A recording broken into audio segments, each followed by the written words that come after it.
Morning. I'm Major Mike Carroll, Commanding Officer of Area 3 with the Pennsylvania State Police. Today, my department and Lackawanna County District Attorney's Office are announcing the arrest of Aiden Deininger, 20-year-old male from Old Forge, Pennsylvania. He was formally charged this morning with 3 counts of attempted homicide of law enforcement officers, criminal attempt homicide, and related offenses. Detective Kyle and Martin's handcuffs were placed on the actor this morning during the arrest and bedside arraignment. He is currently still undergoing treatment at Geisinger CMC in the custody of state troopers.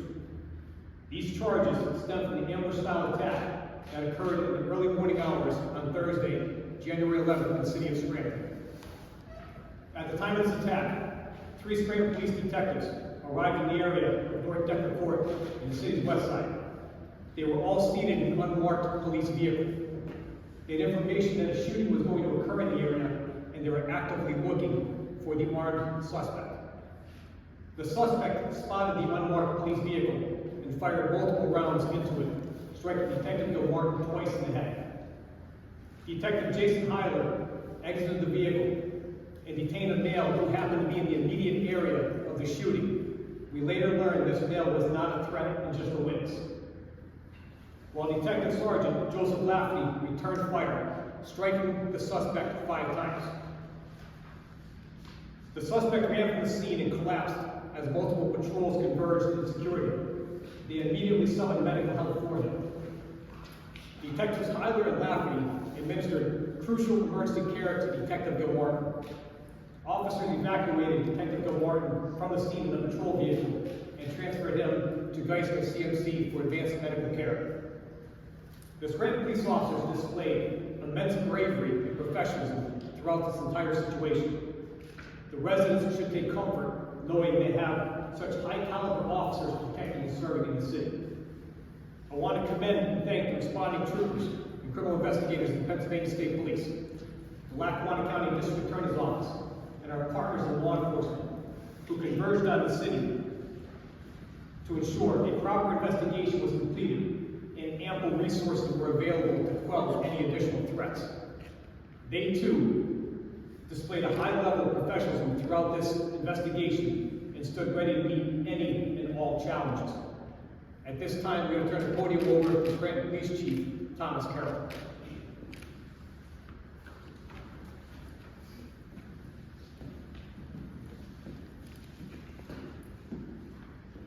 Good morning. I'm Thomas Carroll, Chief of Police, City of Scranton.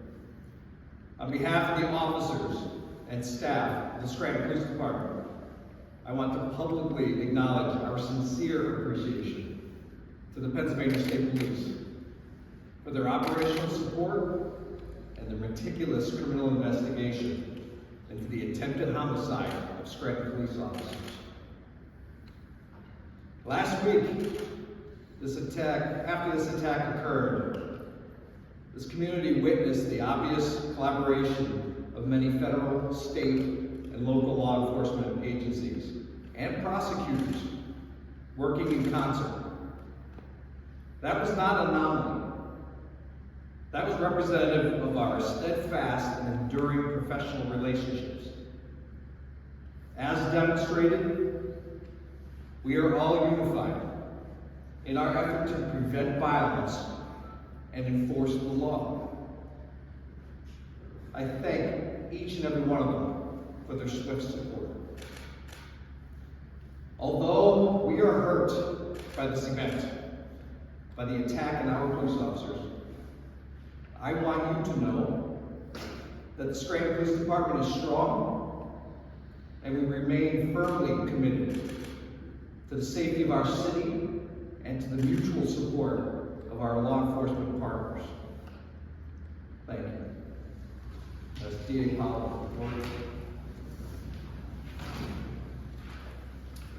Morning. Mark Powell, Lackawanna County District Attorney. First, I would like to commend the spectacular efforts of the investigative team of the Scranton State, Pennsylvania State Police, who have worked tirelessly to find all individuals responsible for this crime. In addition, they were assisted by many agencies, including the FBI, U.S. Marshals, DEA, Homeland Security, in the Lackawanna County Gang Task Force. The dangers and demands of being a police officer are real and with significant sacrifice. My office will have zero tolerance for any violence against a police officer. And this type of violence has no place in Lackawanna County. Not here, not now, not ever. We intend to aggressively prosecute these perpetrators and seek maximum penalties under the law. As outlined in the affidavit of probable cause, Deininger's actions were brazen, reckless, and without regard to human life. Simply put, it was an ambush, and it's a miracle that only Officer Gilmartin was struck. If it weren't for the heroic actions of Officer Lafferty and Officer Heiler, as well as the other Scranton police officers who arrived at the scene within minutes of the shooting, this tragedy would have been worse. Think about it. 5 shots at point-blank range into a vehicle containing 3 police officers. Lastly, I must acknowledge the overwhelming community support for Officer Gilmartin and his family as they navigate through this difficult time. Kyle is a strong man and has shown incredible resilience as he continues to improve daily. The community's united support behind all the sacrifices that law enforcement makes to make our community safe is greatly appreciated. At this time, I will attempt to answer any questions from the press. Aiden Deininger is the suspect. It will see in the affidavit. Is he being charged with attempted homicide and other counts? What are those charges? And finally, the motivation behind it. Did they set these officers up? Did they know what they're going to do? Because we've heard about social media posts about being fired, shot being fired, and other complaints throughout the city, involving also Gilmartin and Cleveland. But did they set these officers up? Can you say that? Can you answer that question? There are several charges, including attempted homicide of a police officer, as well as aggravated assault of a police officer. We believe that Deininger knew these individuals were police officers when he opened fire.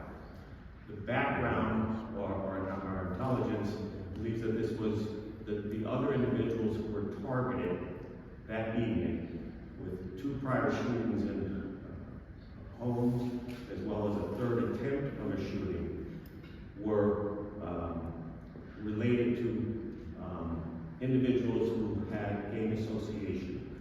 And at that point in time, before the police intervened and stopped the 3rd shooting, the police were not targeted at that time. Mark, just to be clear, you're saying they were in unmarked vehicles, but you're saying that the shooter knew they were police. Yeah, the vehicle is identifiable because it's a detective vehicle. Okay. It does have a bar of lights that are visible, and this individual was within point-blank range. So we believe the evidence will show that when he fired, he knew that these individuals were police officers. DA Powell, there also has been some reports out there that, I know at the beginning of the investigation a week ago, we've been asking for any information about anyone else involved in here. Are there more arrests expected? We also know that juveniles are involved, and what can you tell the community? We talk to people in the neighborhood, as you know, and they say they're very concerned about this gang activity. Should they be concerned that there's more of these kind of things going to happen out there? The investigation is ongoing. We would anticipate an additional juvenile arrest as well. And based on the information received, and we encourage individuals to provide information, we will certainly investigate and proceed. However, the state police have done a very thorough investigation in order to identify all individuals at this point. Mark, were the police lights activated on that vehicle when the shots were fired into it? At the time of the shooting, the sirens lights were not activated. And Mark, that the juvenile, anticipated juvenile arrest, we're hearing in age as young as 11 years old, are you looking for I that? believe that's misinformation. Pardon me? I believe that's misinformation and incorrect. I've heard those rumors as well. Sir, how old was the shooter, or is the shooter? The shooter is 20, the co-defendant is 19, Mr. Cleveland. So due to the gang nature of this crime, are there any gang enhancements under state legislation that would be available to your office? So specifically, there's not a charge related to the gang affiliation that would be appropriate at this point. Will Mr. Cleveland have any additional charges filed? At this point in time, we don't anticipate filing any additional charges. However, the investigation remains open and active. So Mark, just so I'm clear, so Jeremiah Cleveland is not charged with the shooting of Detective Gilmartin. At this point, he's still facing the prior charges involving other shootings in the neighborhood. Correct. Thank you. Mark, when the other officers quickly responded and took Detective Gilmartin to the hospital, did they get into a different police vehicle to do that? Did they take the car They did, and they transported him within minutes, literally saving his life. Do we have an update on his condition? He's doing remarkably well. He's still in critical condition, obviously. He's responsive and making improvements that I don't believe anyone expected, including the medical team who has taken phenomenal care of him. And where is Mr. David from? Again, we were seeing that, where's he resides? Is he from Scranton? I'm sorry. The suspect, where is he, his hometown, where's he from? Deininger is from the Nicholson area. What area? Nicholson? Nixon. Correct. He has ties to Nicholson and Woodbridge. Are we going to be able to get a copy of the charging documents Yeah, today? Those were released right now. Okay. Mr. Deininger has been arraigned, but no bail has been set because of the danger to the community. So he will remain in the hospital, in custody, and incarcerated as soon as he's healthy enough to be released from the hospital. And what's his age, Mark? I'm sorry, what's his age? Deininger is 20, okay, thank you. And do we know how many times he was shot? So I don't know that without checking. There were 5 shots fired at him, but I don't know how many actual wounds he received. And Mark, again, there were 2 officers in that car at the time, 3 officers. in that unmarked vehicle. Correct. And the other 2 got out, and again, Officer Lafferty exchanged gunfire with Deininger, Correct. and he shot Aiden Deininger. Correct. And the Deininger tried to run away, flee. And that's where, in that parking lot there, he was found, picked up there. Again, I'm just trying to piece together, like, hey, I think once you get the affidavit, that'll answer many of those questions.